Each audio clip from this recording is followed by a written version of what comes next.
성경에는 이름이 같은데 다른 삶을 살았던 동명이인들이 꽤 많아요.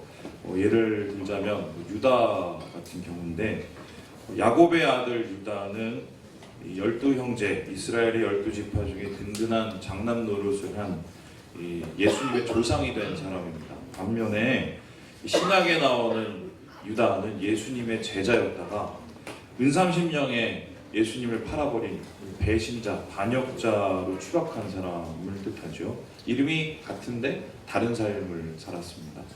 오늘 우리가 살펴볼 이 호세아서, 이 호세아 선지자도 사실은 동명이인 중 한 명입니다. 이 호세아라는 이름 자체가 구원이라는 의미인데, 이 구원이라는 의미를 가진 이 호세아가 처음 쓰인 것은 이 호세아 선지자가 아니라 출애굽기의 영웅인 여호수아입니다. 여호수아는 이 호세아라는 이름과 동일한 이름입니다. 여호수아는 어떤 삶을 살았나요? 그는 이름에 걸맞게 출애굽 구원 사건을 마무리하는 사명을 담당했지요. 이스라엘 백성을 이끌고 가나안의 정복 전쟁을 승리로 이끌었습니다. 그리고 이 호세아라는 이름을 가진 성경의 마지막 인물이 누구냐? 우리가 너무 잘 알고 신뢰하고 있는 예수 그리스도입니다. 예수님의 원어적 발음이 이에수스예요. 이에수스. 그런데 이에수스란 이 단어가 호세아라는 히브리어의 헬라식 발음입니다. 그러니까 예수님은 정말 그 자신의 이름처럼 인류를 죄에서 구원하는 엄청나고 위대한 사역을 감당하시는 것이지요. 그래서 호세아라는 이름의 끝판왕, 결정판이라고 할 수 있겠습니다. 이렇게 두 인물과 비교해 볼 때 이 선지자 호세아는 상대적으로 굉장히 초라하지요. 여호수아처럼 승리의 구원을 이끌지도 못했고, 또 예수님처럼 인류를 구원하는 위대한 사명도 이루지 못했습니다. 오히려 이 호세아는 자기의 이름과 걸맞지 않는 괴로운 인생을 살았어요. 평생을 북이스라엘을 향해서 죄를 고발하고, 또 하나님의 심판을 선포하고, 또 사람들에게 질타를 받는 이 괴로운 사명을 감당한 인생이 호세아의 인생이었습니다. 이 당시 북이스라엘은 호세아의 이러한 소리에 귀를 기울일 만한 여유가 없었어요. 왜냐하면 너무 잘 나가고 있었기 때문입니다. 여로보암 2세 시대의 통치 시기에 별명이 하나 있었는데, 그 별명이 뭐였냐면 솔로몬, 제2의 솔로몬 시대, 제2의 전성기였어요. 국제적 정세가 이 균형이 잡혀 있어서 이 마음껏 자유로운 경제 활동을 할 수 있도록 열어줘서요. 이 북이스라엘은 중간에서 이제 경제적인 차익을 얻어서 풍요를 건설하고 있었습니다. 이와 같은 상황 속에서 잘하고 있다, 아유 너희들 너무 잘하고 있다, 이렇게 칭찬하는 게 아니라 니네들 한참 잘못됐어, 이렇게 징계를 하는 호세아의 말을 왜 듣겠어요? 뿐만 아니라 아유 앞으로 더 잘 될 거야, 뭐 이렇게 얘기하는 말이 아니라 니네들 다 끝난다, 죽는다, 하나님이 니네 다 심판하신다, 이렇게 얘기하는 호세아의 경고를 귀뜸이나 듣겠습니까? 이 호세아는 시작부터 쉽지 않은 미션 임파서블을 받은 건데요. 하지만 그는 사명을 포기할 수가 없었습니다. 왜냐하면은 이스라엘의 영적 상태가 정말 부패의 자체였고, 이로 인한 멸망의 시기가 점점 가까이 다가오고 있었기 때문입니다. 그들이 자각이라도 하고 있으면은 이러한 멸망의 시기를 늦추거나 아니면 돌이킬 수 있었는데, 겉으로는 문제가 전혀 없었기 때문에 하나님 앞에 회복이 되고 갱신이 될 만한 여유가 전혀 없었던 거예요. 우리가 선지서를 읽는 가장 큰 유익이 뭡니까? 과거를 통해서 현재를 볼 수 있기 때문이지요. 호세아를 바라보는 호세아의 목소리를 통해서 우리가 얻는 것은 무엇입니까? 이스라엘을 향한 호세아의 경고와 메시지가 사실은 오늘날 한국교회와 한국의 상황과 매우 관계와 또 동일함이 있어요. 그래서 오늘 우리는 호세아서를 읽음을 통해서 이스라엘의 망가진 내면을 살펴보고 우리의 모습, 우리의 속을 좀 들어보려고 해요. 그래서 하나님께서 우리에게 무슨 말씀을 하시는지, 또한 이러한 하나님의 진노와 진노 속에서 긍휼을 얻을 수 있는 방법은 무엇인지를 좀 우리가 찾아보려고 합니다. 이 호세아는 이스라엘을 향해서 잘못된 신앙과 삶을 폭로하고 있었는데요. 호세아의 이러한 심판의 메시지는 세 가지 정도로 정리를 할 수 있습니다. 첫 번째로 호세아가 고발한 이스라엘의 신앙적 오류는 무엇이냐? 바로 껍데기만 남은 신앙, 형식주의적 신앙이었어요. 우리 함께 6절의 말씀을 같이 한번 읽어보겠습니다. 6절의 말씀입니다. 시작. 나는 인애를 원하고 여러분, 이 말씀에 기초를 하면은 이스라엘 백성들은 제사를 지낸 거예요? 안 지낸 거예요? 지낸 거예요. 그것도 많이 지냈어요. 지냈단다. 고마워. 이스라엘 백성들은 나름 할 것 다 했습니다. 종교적인 절기를 지켰고 번제와 제물이 끊임없이 바쳐졌고요. 제단만 매일 뜯어서 고치는, 요즘 한국처럼 번들한 막 성전 짓고 막 엄청난 찬양의 모습을 드리고 막 프로그램과 막 이런 것들을 막 갖다 놓는, 막 한마디로 멋진 예배를 드리고 있었어요. 하지만 하나님께서는 오늘 이스라엘 백성에게 뭐라고 얘기하시냐? 갖다 치워라. 나는 그런 예배 받지 않겠다라고 얘기를 하고 있습니다. 그 이유가 무엇일까요? 겉으로 보기에는 전혀 문제가 없고 아름다워 보일 수 있지만 내면이 완전히 잘못되고 병들어 있었기 때문입니다. 껍데기만 있고 중심이 없는 예배, 형식적인 신앙이었기 때문입니다.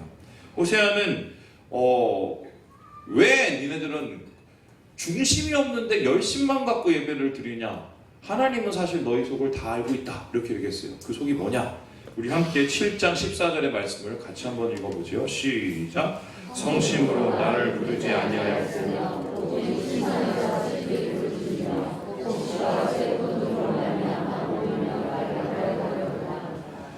이들의 이 열심은 종교적 열심이었어요. 무슨 소리냐? 현세적인 복을 받기 위해서 드려지는 예배였습니다. 그게 아니라면 최소한 하나님 앞에 혼나지 않기라도 바라는 그런 예배였어요. 일종의 거래이자 또 신앙이 아닌 종교죠. 여러분, 우리는 신앙하는 사람들이지 종교를 가진 사람들이 아닙니다. 신앙이 종교로 타락하게 될 때 우리의 마음과 중심은 병들고 하나님의 축복은 사라지게 돼 있어요. 이들에게 예배라는 것은 하나님을 만나는 기대와 기쁨으로 드리는 것이 아니라 그냥 복 받기 위해서 하나님 앞에 지불하는 크레디트 카드 정도였습니다. 의무였죠. 그래서 실상은 빈깡통 같은 신앙, 외형적인 종교의식들이 내부의 부패를 가로막는 그러한 이 가림막 정도 될 수밖에 없는 그런 형식주의적 신앙이 이들의 내면의 모습이었습니다. 둘째로 오늘 호세아는 이들의 내면을 고발하고 있는데요.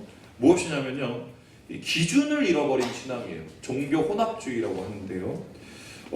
종교 혼합주의라는 것은 말 그대로 이것도 되고 저것도 되는 신앙을 얘기합니다. 한마디로 폭넓은 신앙, 누이 좋고 매부 좋은 신앙이 바로 종교 혼합주의예요. 하나님을 섬기지 않는 것이 아니라 하나님도 잘 섬기고 세상도 잘 섬기고 바알도 섬기고 이방신도 섬기고 송아지도 섬기고 많이 섬기면 섬길수록 다다익선, 더 좋다는 신앙이 바로 종교 혼합주의 신앙입니다. 짬뽕 신앙이죠. 요즘식으로 말하자면 이런 거 아니겠어요? 하나님도 믿고 돈도 믿고, 그리고 사람도 믿고, 이런 신앙이 바로 이 혼합주의적 신앙입니다. 우리 함께 10절의 말씀을 같이 한번 읽어보죠. 10절입니다. 시작. 내가 이스라엘 집에서 가증한 일을 보았느니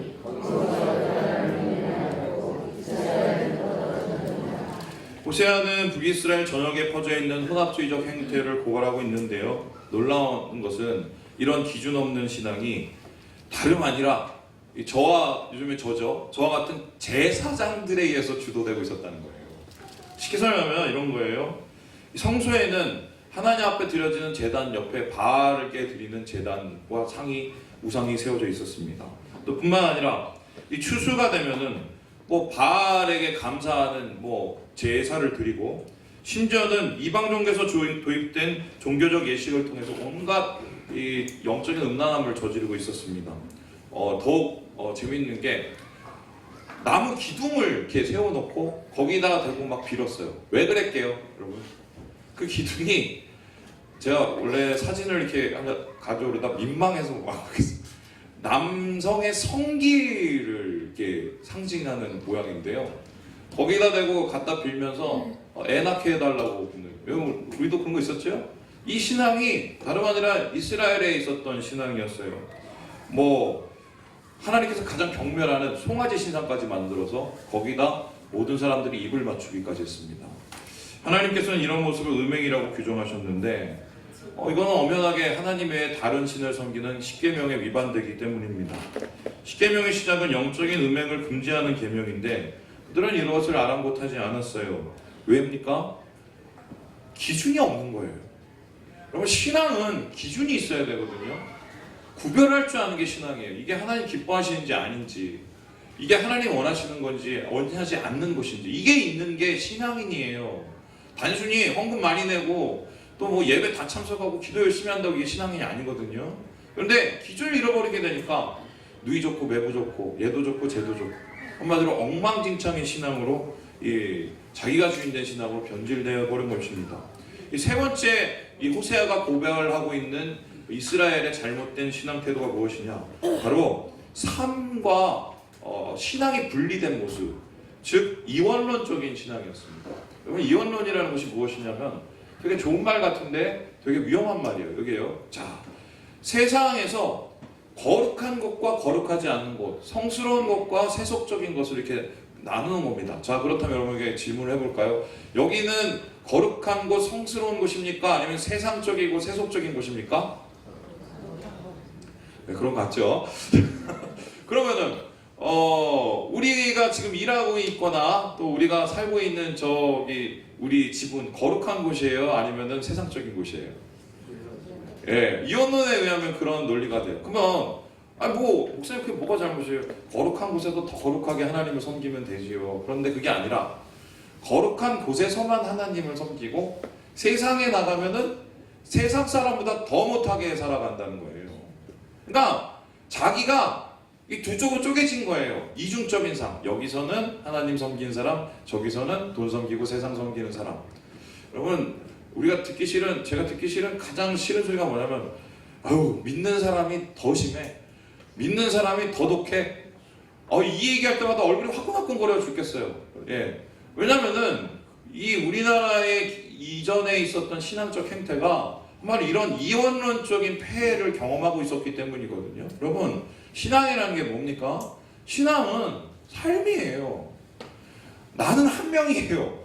여기 와서 예배드리는 사람하고 세상 속에서 누군가를 욕하고 있는 사람이 다른 사람인가요? 그런데 이 이스라엘 백성들은 이러한 완전히 분리된 신앙을 하고 있었어요. 우리 함께 9절의 말씀을 같이 한번 읽어보죠. 9절입니다. 시작. 강도 때가 사람을 기다린 같이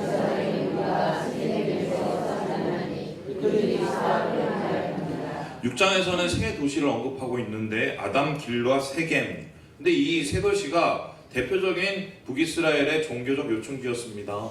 그러면은 이곳에는 레위인도 있고 또 제사장들도 있고 거룩한 하나님의 사람들도 있었을 텐데 지금 이 호세아가 보니까 이 종교적인 중심지인 바로 이것이 온갖 폭력과 살인이 난무하는 무법자들의 도시였던 거예요. 그 이유가 뭐냐?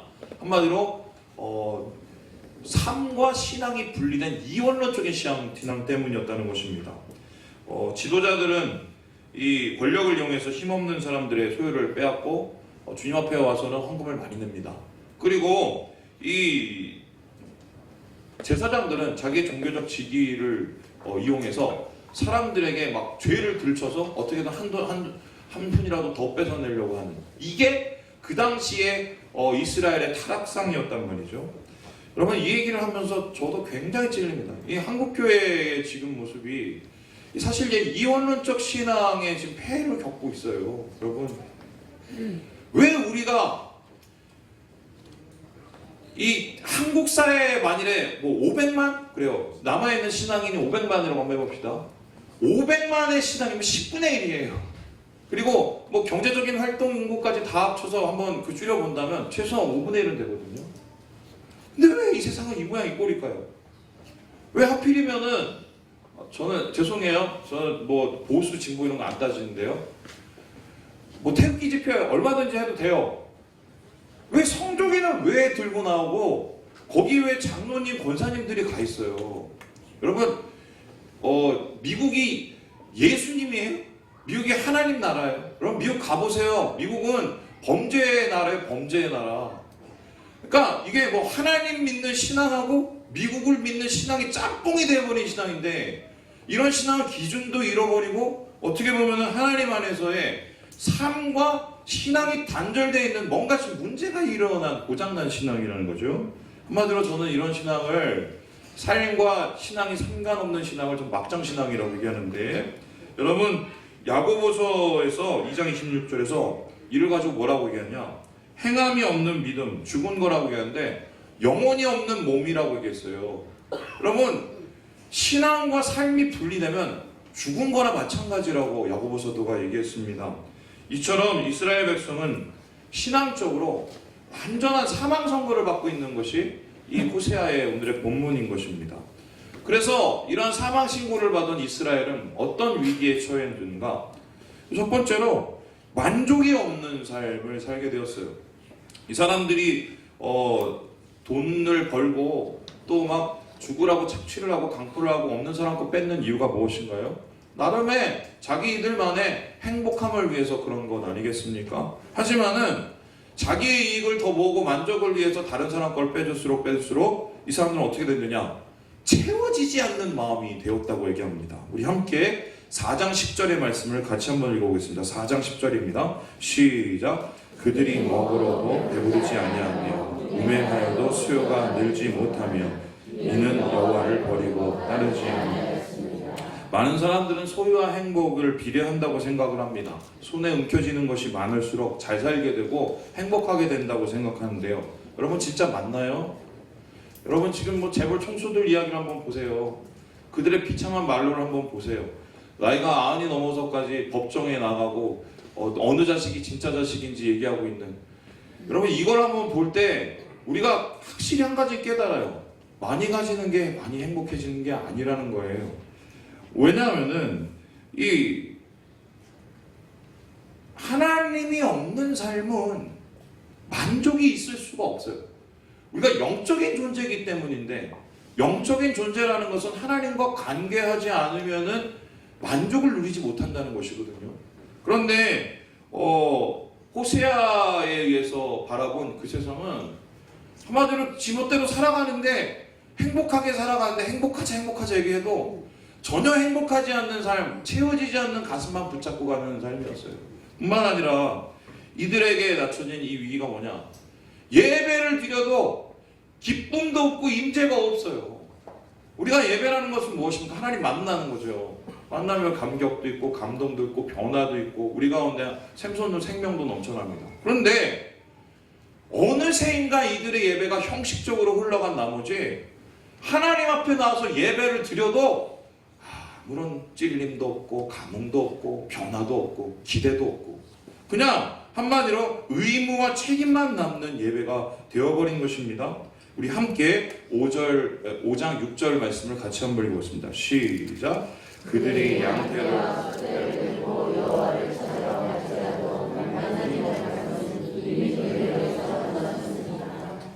여러분 예배는 영혼을 살리는 셈의 근원이죠. 생명셈의 근원이에요. 그런데 이곳에 하나님 임재하시고 역사하시기 때문인데 하나님의 나 안 가, 나 딴 데 갈래 이러고 가버렸었어요.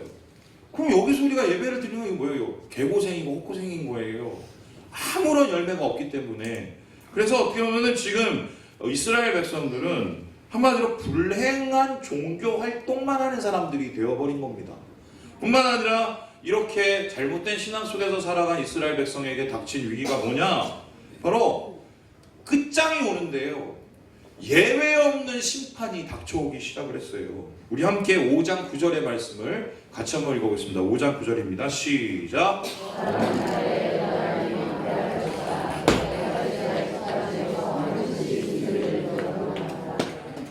하나님께서 이들에 대한 멸망과 심판을 선포하시면서 두 가지를 얘기했어요. 첫 번째, 심판이 임하지 않는 곳은 없다. 모든 곳에 심판이 임한다. 두 번째, 완전히 심판이 임한다. 완전히 다 완전히 박살이 나고 무너져 버린다. 이렇게 얘기를 하는 거예요. 여러분 한마디로 이들의 끝이 어떻게 됐냐? 자신들이 의지하고 신뢰했던 나라에게 배신을 당해서 멸망을 당합니다. 그 당시에 또 자신을 지켜줄 거라고 생각한 다른 나라도 눈을 돌렸어요. 722년, 기원전 722년에 아수르의 사르곤 2세가 공격을 해오죠. 북이스라엘이 초토화됩니다. 그리고 사마리아 성이 완전히 멸망이 되면서 그 다음에 어떻게 되느냐, 이 북이스라엘의 10지파가 아직도 종족을 찾지를 못해요. 어디 갔는지를 몰라요. 어디 갔는지 이 사람들이. 그래서 오늘 이들이 불법을 저지르면서 지키려 했던 부하 영예는 하루아침에 물거품으로 날아와 버리고요. 한마디로 이름조차 남지 않는 치욕의 멸망이 이들에게 닥쳐오는 게 이 잘못된 신앙의 결론이었다는 것입니다. 이들이 심판을 피할 수 있는 기회가 얼마든지 있었는데 하나님이 선지자를 통해서 계속 경계하시고 회개를 권장하셨는데 그렇게 하지 않았어요. 여러분 왜 그런지 아세요? 가장 심각한 멸망의 원인 때문입니다. 그 가장 심각한 멸망의 원인이 뭐냐? 무지예요. 무지. 아무리 얘기를 해줘도 안 들어. 심지어는 심판이 눈앞에 와도 그것을 받아들이지 않습니다. 그리고는 자기 식대로 해석을 하고 자기 마음대로 자기가 보고 싶고 듣고 싶은 것만 봐요. 이런 눈을 가지고 우리가 가자미 눈이라고 하지 않습니까? 보고 싶은 한 곳만 보는 눈. 결론적으로 그 끝이 어떻게 되었습니까? 우리 함께 4장 6절의 말씀을 같이 한번 읽어보겠습니다. 4장 6절입니다. 시작. 내 백성이 지식이 없으므로 망하는보다 내가 지식을 얻었으니 나도 너를 버려 내 재산을 기념하게 하소서. 내가 내 하나님의 율법을 있었으니 나도 내 자녀를 잃어버리리라. 하나님께서는 이스라엘의 이 멸망의 원인을 능력이 부족해서 지식이 부족해서라고 얘기 안 했어요. 무지해서, 들으려 하지 않기 때문에, 따르려 하지 않기 때문에, 돌이키려 하지 않기 때문이라고 얘기를 하고 계십니다. 그래서 다시 말해서 이 사람들은 일부러 잊고 일부러 버렸다는 셈인데요. 이와 같은 태도로 우리 뭐라고 합니까? 교만이에요. 교만은 무지의 상징입니다. 우리의 귀를 막아버리는 거거든요. 그래서 교만은 듣지 않는 마음이자 행하지 않는 태도인데 교만에 갇혀 영적인 눈과 귀를 잃어버린 이스라엘은 결국 멸망을 맞이하는 이들의 최후의 모습이었습니다. 호세아는 지금 이 모든 상황을 바라보고 있었어요. 이들이 어떻게 끝나고 있을지 바라봤고 뿐만 아니라 이스라엘의 멸망을 지금 준비하고 계시는 하나님, 그 하나님의 마음을 바라봤는데 그 마음이 뭐냐? 참담한 마음이었어요. 참담한 마음. 하나님께서는 이 마음을 어떻게 가르치냐면 호세아의 삶을 통해서 가르쳤어요. 야 호세아야 일로 와. 내가 너 선지자 삼아줄게. 그래요? 자 내가 말하는 대로 해. 어떻게 하면 됩니까? 너 저기 가면은 여자 한 명 있는데 그 여자랑 결혼을 해. 하나님 저 여자는 거의 창녀 수준의 운탕한 여잔데요. 해 임마. 가서 했어요. 하나님이 말씀하시니까. 그런데 갑자기 애를 낳더니 이 여자가 도망을 가요. 남정네를 만나서 도망을 가요. 막 마음이 얼마나 쓰려요. 그러더니 하나님이 갑자기 그럽니다. 야 가서 찾아와. 아니 도망간 여자를 제가 왜 찾아옵니까? 다른 남자 좋다고 도망간 여자를 갔어요. 가라고 하시니까. 갔더니 그 남자하고 잘 먹고 잘 살면 그나마 마음이 낫겠는데 헤어지고 무슨 포주 밑에서 한마디로 그 창녀 노릇을 하고 있는 거예요. 그래서 마음이 찢어지잖아요. 그러니까 하나님이 야, 네 돈 주고 사줘. 그래서 구원시켜줘, 자유시켜줘. 그래갖고 자기가 준비한 돈을 가지고 이 고멜이라는 여인을 사요. 그리고 해방시키고 집으로 데리고 와요. 여러분 저 같으면 그냥 뒤통수를 한 대 딱 때리면서 야! 근데 하나님이 아마 그 마음 가르치시는 것 같아요. 고멜을 데리고 오는 이 호세아의 마음.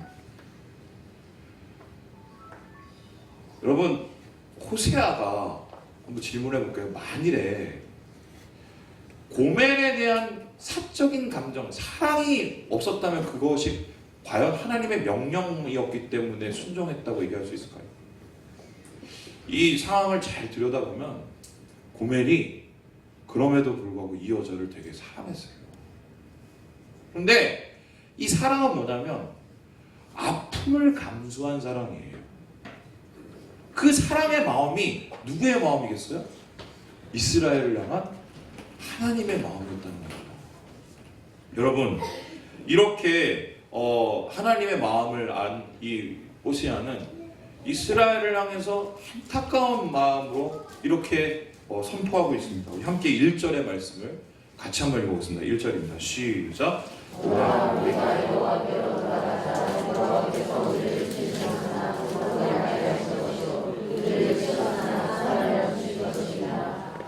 여러분, 신앙에서 가장 행복한 말 중에 은혜도 있고 또 하나님의 복음도 있고 축복도 있는데, 저는 한 단어만 뽑으라고 얘기를 하면 자신 있게 뽑고 싶은 단어가 있어요. 뭔지 아세요? 다시예요. 다시. 이 세상에는 한 번 안 돼서 끝나는, 버리는, 혹은 우리가 충족되지 못하면 탈락되는 것들이 너무 많아요. 근데 예수를 믿는 신앙에는 다시라는 말이 항상 있어요. 망가진 신앙, 무너진 삶, 도대체 회복될 것 같은 기미가 없는 내 자신의 이 자아. 그런데 하나님이 오늘 호세아를 통해서 뭐라고 얘기해요? 다시 돌아가자, 다시. 오늘 하나님의 마음을 알기에 다시 주님께 돌아가면 용서하시고 받아주시고 고칠 것이라고 호세아가 이스라엘 백성을 향해서 외치고 있는 것 같습니다. 자, 그렇다면은 이제 한번 정리를 해보죠. 하나님 앞에 다시 돌아가고 싶어요. 다시 돌아간다는 건 죄의 자리에서 떠나서 죄를 안 짓고 하나님이 원하시는 의의 자리에 머무르는 것입니다. 말은 쉽죠. 여러분, 그게 돼요? 우리가 하나님 앞에 다시 돌아가고 싶은데 가려다가 다시 또다시 다시 죄의 자리로 돌아가고, 가려다가 또다시, 이게 계속 인생 아니겠어요? 승질 안 내려다가 또 한 번 승질 확 내버리고, 죄 안 지려다가 또 죄를 져보고. 여러분, 세상에서 제일 못 믿을 사람이 내 자신이에요. 내 자신. 그런데 오늘 이 호세아는 마치 쉬 없어지는 안개 같은 우리의 결심, 그리고 햇볕에 사라지는 나약한 이슬 같은 우리의 신앙에 대해서 진짜 하나님 앞에 돌아갈 수 있는 다시의 길을 열고 있는데요. 그 길이 무엇인가? 우리 함께 3절의 말씀을 함께 읽어봅시다. 3절입니다. 3절 시작.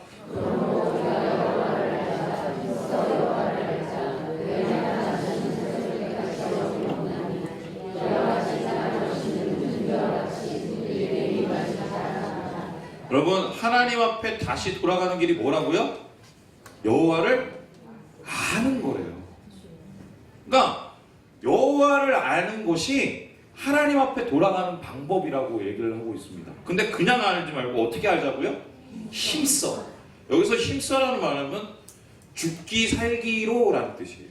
그러니까 하나님을 아는 것에 우리의 목숨을 걸어서 가면 우리가 주님께 돌아갈 수 있다고 얘기를 하고 있는 것입니다. 자, 그렇다면 이제 우리가 정리를 해봅시다.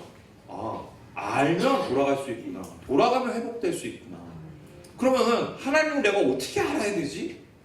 어떻게 하면 하나님을 깊이 알 수 있을까? 여러분, 한번 제가 질문을 해볼까요? 여러분, 저를 잘 아세요? 잘 아세요? 뭐 이름은 알 테고 애 둘이 있는 거 알 테고, 우리가 뭐 기초적인 상식이나 정보, 또 설교 통해서 제가 살아온 인생들을 가끔 들으니까 저를 알겠죠. 근데 제가 뭘 좋아하는지, 제 성격이 실제로 얼마나 더러운지, 아니면 얼마나 되게 내면적으로 섬세한지 이런 거 잘 모르실 거예요. 저희 어머니가 제일 많이 아시겠죠, 저희 아내하고. 근데 여러분, 저를 할 때 저 목사님 알아 이렇게 얘기합니다. 그런데 여기에서 하나님을 안다는 수준은 우리가 지식적으로 알고 하나님에 대해서 그 표면적으로 아는 그 알의 수준이 아니에요. 여기서 알면 더 깊은 알을 얘기하는데요. 이 알에 대해서 우리가 배우기 위해서 꼭 짚고 넘어가야 될 단어가 한 단어가 있어요. 그게 뭐냐면 바로 야다라는 단어입니다. 우리 따라해봅시다. 야다라는 단어는 단순한 알의 차원이 아니라 훨씬 깊은 알인데, 이것은 세 가지 정도의 의미가 있습니다. 첫 번째 야단은 뭐냐면 배움을 통한 알미예요. 그러니까 한마디로 하나님의 말씀을 배움으로 하나님을 알아간다는 것입니다. 여러분 지금은 보편화되어 있지만 예전만 해도 성경 공부하자고 그러면 반대하시는 목사님들이 있었다는 거 아세요? 왜 성경 공부를 반대하셨냐면 성경 공부하면 믿음이 약해진다고 하셨어요. 이게 무슨 궤변이냐 이유를 물어봤더니 머리가 차지면 교만해지기 때문에 교만해지면 순종을 안 한다 이렇게 얘기해서 공부하지 말라고 하셨던 목사님 있어요. 큰 교회 목사님이 그런 소리 하셨어요. 근데 아마 이거는 그런 것 같아요. 제대로 배우지 않아서 제대로 변화가 일어나지 않는 앓음을 뜻합니다. 여러분 고개가 숙여지는 것은 익은 배예요. 익은 벼. 벼는 익을수록 고개를 숙이고 하나님의 말씀을 배울수록 우리가 겸손해지는 게 당연하거든요. 근데 꼭 잘못 알거나 뭐 겉으로 알거나 좀 조금 아는 것 같다가 얘기하는 사람들이 항상 문제를 일으켜요. 교회에. 제가 우리 교회 와서 새가족반 또 신앙성장반 계속 하자고 얘기를 합니다. 왜 제가 이걸 하려고 얘기하냐? 저도 귀찮아요. 저도 힘들어요. 저녁마다 나오고 또 시험까지 뭐 보시는 여러분은 얼마나 괴롭겠어요. 하지만 그거예요. 기초를 세우는 작업이거든요. 우리가 말씀을 체계적으로 배우지 않으면 내 신앙이 어디에 이르렀는지를 몰라요. 재밌는 게 공부를 하잖아요. 잘못된 배경 위에 세워진 신앙이 많더라고요. 쉽게 설명하면 이런 거예요. 자기의 경험이나 자기의 어떤 문화적인 배경을 가지고 그 위에 신앙을 얹어놓으니까 실상은 뚜껑을 열어봤더니 진짜 신앙하고 좀 거리가 심는 신앙이 많아요. 뭐 예를 들어서 기복신앙 같은 거예요. 그런데 오늘 이 호세아는 제대로 알아야 된다. 어떻게? 말씀을 통해서 우리의 내면을 파봐야 돼요. 우리를 점검해야 돼요. 꼭 이제 뭐 말씀 읽자 뭐 하시면 항상 보면 그 말씀을 가지고 다른 사람한테 들이대요. 너 그거 잘못된 거야. 너 그거 하나님이 원하시는 거야. 여러분 진짜 진정한 배움과 공부는 말씀을 통해서 내 자신을 파는 거예요. 내 자신의 이 불순종과 불만과 또한 내 자신의 신앙의 진짜 모습이 뭔지를 파는 겁니다. 꼭 형식적이고 남 탓하는 신앙, 이 신앙은요 진짜 배움이 없는 신앙이자 앓음의 기초가 없는 신앙이라고 할 수 있는 거예요. 두 번째로 야다라는 뜻은 무엇이냐면요 경험을 통한 앓음을 뜻합니다.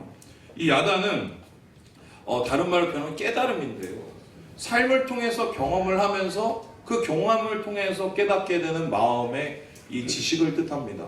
뭐 예를 들어서 이 남녀 간의 이 야다라는 말이 쓰이면 성적인 이 연합을 뜻해요. 한마디로 성을 말해요. 그 정도로 경험적인 깊은 삶을 뜻합니다. 여러분 야곱이 진짜 신앙을 가진 게 언제입니까? 아버지 이삭으로부터 내가 만난 하나님, 아브라함의 하나님, 또 옛날에 뭐 이 한참 전에 하나님을 들었을 때 야곱이 신앙을 가졌나요? 아니에요. 들어서 하는 신앙은 그의 삶을 변화시키지 못했어요. 그가 진짜 신앙을 가진 건 언제입니까?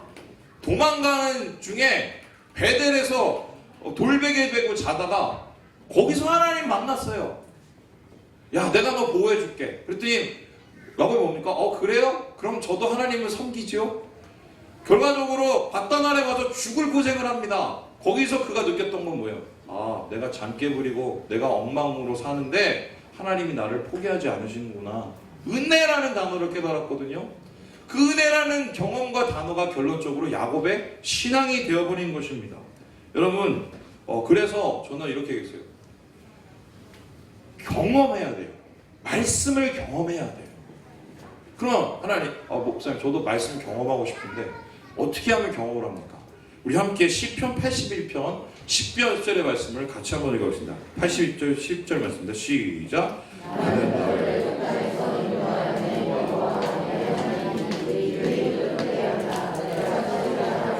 하나님이 어떻게 하면 많이 채우신다고요?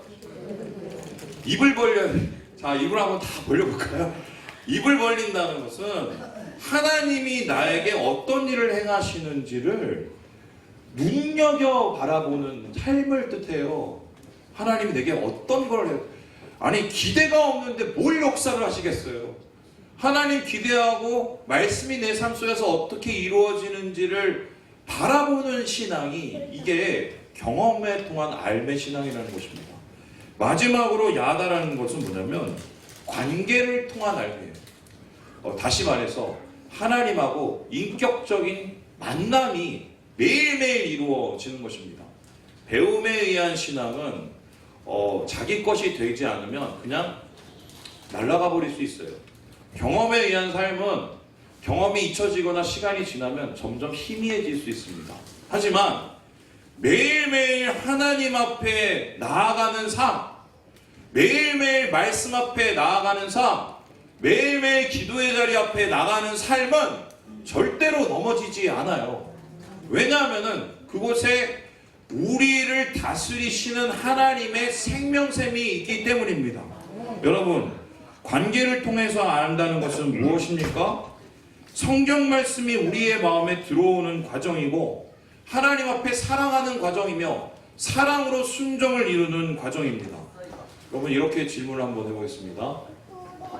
여러분 진짜 하나님 만나고 계신가요? 하나님 정말 아세요? 지난 한 주에 여러분 하나님 얼마나 만나셨어요? 가끔씩 저한테 이렇게 얘기하시겠어요. 막 뜨거워지고 싶은데 왜 하나님은 나에게 역사하시지 않으실까요? 저는 그분한테 이렇게 얘기했어요. 하나님을 알려고 어떻게 하셨는데요? 하나님 만나려고 어떻게 하셨는데요?